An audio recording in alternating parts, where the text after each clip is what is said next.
Alright, hey traders, today is the 1st of June 2012 and it's unemployment report day, so we've been seeing huge volatility in really every market, every futures market right now. The equity market has not opened, it is 9:14, so currently the markets we have open are the bond market, which opens at 8:20. Currencies obviously is 24-hour, and then we also have the pit session in oil opened up 15 minutes ago. And you can see we've been seeing some huge destruction in risk-on assets. Equity markets were already down about 100 points on the Dow prior to the report, and then you could see the big extension we had on the report.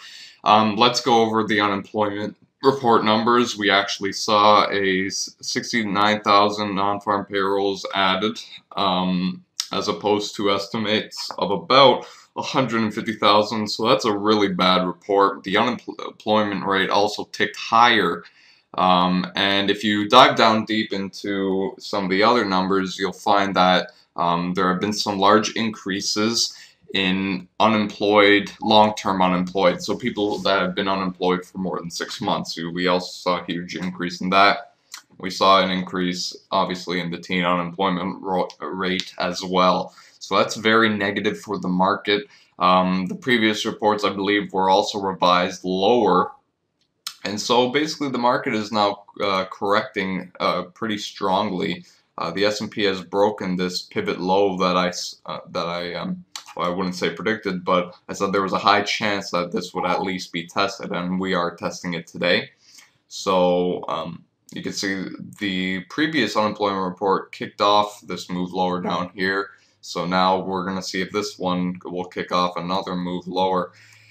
Let's also take a look at the bond market. So in the bond market, this is a 30-year Treasury bond. We've been seeing huge inflows into Treasuries. Let's actually take a look at the current 10-year note. This is the current 10-year note. I'm pulling up just the current contract, not the continuous, because there tends to be lots of shifts in the continuous contract. If you look at the 10-year note, we are just rallying hard. The yield, I believe, on it is like 1.5%. Yeah, we're actually below that now, if we're counting today. Yeah, on the open at 8:20. So you could see that the 10-year note is really taking a beating. Well, the yield on it at least. So that's kind of pricing in potential deflationary fears due to Europe, potential Greek defaults, debt deflation. So, we're seeing bonds rally on that, and we're also seeing obviously flight to quality when risk on assets such as equity, oil, commodities, copper are going down. People want to put their money into something that at least yields them something safely, and so they put it into the bond market. And now that so much money has been put into the bond market, let's pull a monthly chart up on the 10-year. This is the last 12 years on the 10-year note. Let me bring up the yield on it again, because so many people have piled into the 10-year.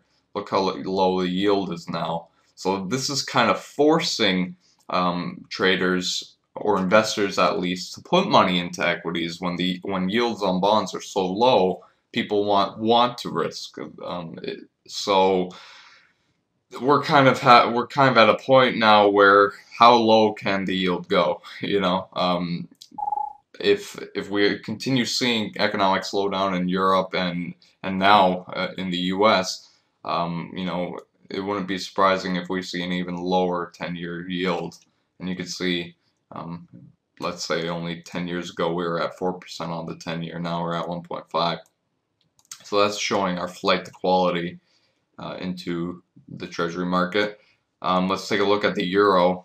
You can see the big decline we had last month due to Europe fears, and we're actually rallying on this report as the US dollar index. Is this the US dollar? Shouldn't be rallying right now, but never mind. But the euro is rallying right now due to the US dollar declining. Oh, I see. I have a delay on the dollar index. So, you know, that's also going to add some pressure to the markets. Since the US dollar is declining, and you could see how the euro has been obviously just been beaten up. We may see a short day rally. If it reverses later on during the day due to more European fears, that could really hit the markets. And now back to equities. Once again, we're down a good 1.8% in the S&P before the open. Oil has been just getting destroyed. Let's take a look at a monthly chart on it. You can see this is the biggest monthly decline we've seen since the '08 massacre in oil. And possibly, I believe it's the second biggest dollar-wise decline in oil on a monthly chart. So, you know, this oil decline is kind of confirming our fears that we're seeing an economic slowdown. Lower oil prices indicate lower inflation, and that also indicates, you know, less consumption of oil, which is typically a sign of a slowdown. So that's not helping. You know, we got also heating oil dropping extremely hard. Let's take a look at Brent. This is Brent. Brent crude is also taken a large beating. I believe it's much worse than WTI. As you can see, it's actually at last year's lows, discounting the early 2011 move. So that's showing some fear. The yen is obviously having an influx of buyings because due to you know, fear of economic slowdown. So we're seeing that. Swiss obviously is closely related to the euro right now due to Swiss policies, central bank policies. The British pound also destroyed last month, indicating a risk aversion. Australian dollar, same story. Canadian dollar, same story. So, and last but not least, we got metals, and metals are rallying on this report. So what does that mean? That means that the market is starting to price in another QE. So I wouldn't be surprised if we see over the next week or the next FOMC, and the day I'm going to check when that is, that the Fed indicates or hints at some sort of quantitative easing, 3 or 4, whatever we're at right now, if we count Operation Twist as the third one. So that could cause some bullishness on gold. So if that's the case, it may be a good idea to sell risk on assets, buy gold if you kind of want to have I guess it wouldn't be a spread trade, but basically the scenario you're playing for is further economic weakness causing equity markets to decline. Yet the more weakness we have, the more support for QE, and that would cause gold to rally. So that's kind of the trade you'd be playing on. So that's basically what's happening in the markets today. As I've mentioned before, my current positions, I am short equities. I got short on, I believe it was Wednesday. Yes, I got short basically out the open at 13.15 in the S&P, so I'm liking this move lower. And I did have some small oil shorts. I might as well just take a profit on those and wait for a bounce to get in more. I'll think about that. Obviously, I'll post that on my Twitter. And oh, actually, I forgot to bring up European markets. This is the German DAX. You can see it's been breaking down extremely hard today. The Euro Stoxx 50, huge breakdown. FTSE, almost going to break down. The CAC 40 is breaking down. The Italian market is breaking down, and the Spain market is breaking down. And the Swiss market is actually starting to reverse and potential breaking down. And then we got European treasuries. This is the Bund. So the German 10-year, you know, same story as U.S. treasuries. Gilt, same story as U.S. treasuries. Swiss bonds, same story.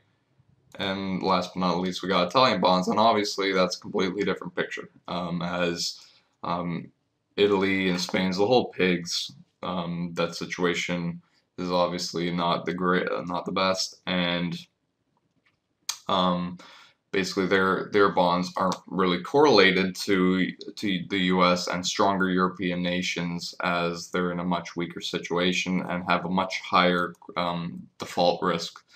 So they actually trade more correlated to risk markets, because investing in Italian, Spain, or Greece or Ireland bonds really is as risky as investing in the U.S. stock market, for that matter.